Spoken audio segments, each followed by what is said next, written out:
Hi hello.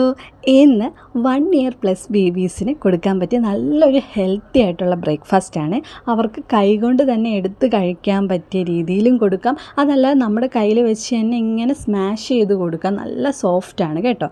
അപ്പോൾ അതിനാവശ്യമായിട്ടുള്ളത് ഗോതമ്പ് മാവ് വീട്ടിലെല്ലാവർക്കും ചേർത്താണെങ്കിൽ അങ്ങനെ, അല്ല കുട്ടിക്ക് മാത്രമാണെങ്കിൽ ആവശ്യത്തിന് ഗോതമ്പ് മാവ് എടുക്കുക. തേങ്ങ, അതിനാവശ്യമായിട്ടുള്ള തേങ്ങ കുറച്ചെങ്കിൽ കുറച്ച്, അത് തേങ്ങ ഇടുന്നോറും ടേസ്റ്റ് കൂടും കേട്ടോ. അപ്പോൾ തേങ്ങ, പിന്നെ ഒരു കോഴിമുട്ട, നാടൻ കോഴിമുട്ടയാണെങ്കിൽ ഏറ്റവും നല്ലതാണ്.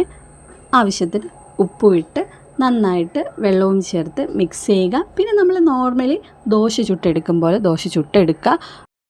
പിന്നെ കുട്ടികൾക്ക് കൊടുക്കുമ്പോൾ ആവശ്യത്തിന് നെയ്യോട് ചേർത്ത് കൊടുക്കുക. ഞാനിവിടെ വീട്ടിലുണ്ടാക്കിയെടുക്കുന്ന തന്നെ നെയ്യാണ്. അത് ഞാൻ ദോശ ചുടുന്ന സമയത്ത് അതിലോട്ട് ആഡ് ചെയ്തിട്ട് ദോശ ചുട്ടെടുക്കുകയാണ് ചെയ്യുന്നത്. ഇത് കുട്ടികൾക്ക് മാത്രമല്ല, വലിയവർക്കും നല്ല ഹെൽത്തി ആയിട്ട് രാവിലെ മുട്ടക്കറിയോ ഒക്കെ വെച്ച് ഹെൽത്തി ആയിട്ട് കഴിക്കാൻ പറ്റിയ ബ്രേക്ക്ഫാസ്റ്റാണ്. അപ്പോൾ നിങ്ങളൊന്ന് ട്രൈ ചെയ്ത് നോക്കുക. കുഞ്ഞുങ്ങൾക്ക് ഇങ്ങനെ കൊടുത്തു നോക്കുക. അവർക്ക് ഇഷ്ടപ്പെടുന്നുണ്ടെങ്കിൽ ജസ്റ്റ് ഒന്ന് കമൻറ്റ് ചെയ്യണേ. ഇവിടെ ആൾ നന്നായിട്ട് കഴിക്കും കേട്ടോ. ഇങ്ങനെയൊക്കെ കയ്യിൽ കൊടുക്കുന്നത് ഭയങ്കര ഇഷ്ടമാണ്. അതൊക്കെ ആവശ്യത്തിന് വയറ് നിറയെ തന്നെ കഴിച്ചോളും കേട്ടോ. അപ്പോൾ ബൈ.